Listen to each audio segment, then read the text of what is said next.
Saint Catherine of Sienna overcame lust by learning to accept suffering and embrace the bitter as sweet. Catherine reported experiencing strong temptations during her mystical period, some sexual in nature, that alarmed her deeply. She prayed and struggled with these demons for days, and yet they did not leave her. Vivid images filled her mind as devils pestered her continually. She responded by incessant prayer and penances such as fasting, vigils, and scourging her body. The apparent absence of Christ compounded her struggles. She wondered where God was and why he did not dispel them.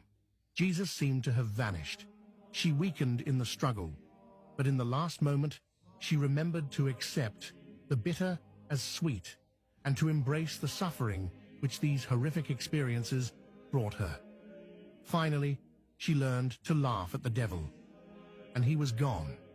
After several days of struggle, a ray of the Holy Spirit entered her soul as she returned from church. Her thoughts reminded her of what she originally hoped to receive, namely, the virtue of fortitude. She marveled that her endurance of strong temptations was the very means by which she acquired fortitude. She subsequently fought more earnestly to repel the demons that afflicted her. When a devil came to tempt her once more, she said she was willing to endure all pains. In view of her boldness, the devil fled, and her temptations against chastity ceased. In view of her victory, Jesus visited her to bestow rich blessings on her soul. She complained to him, "Lord, where were you when my heart was so tormented?" Jesus responded, "I was in the center of your heart." Catherine wondered how it could be, as impure thoughts engulfed her mind. Jesus asked if the thoughts gave her pleasure or pain. She told him that the thoughts caused her pain and sadness. Jesus then explained to her that it was because he was in her heart, that these thoughts were painful and not pleasurable.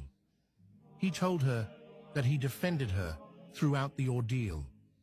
Saint Catherine taught us that God is often closest to us when we think he is furthest away. She believed that God uses the unavoidable realities of the world, the flesh, and even the devil as means to propel us to union with him if we grow in determination to resist them. The very attacks intended to defeat us, in fact, become the means to victory if we apply the wisdom of the saint in dealing with them.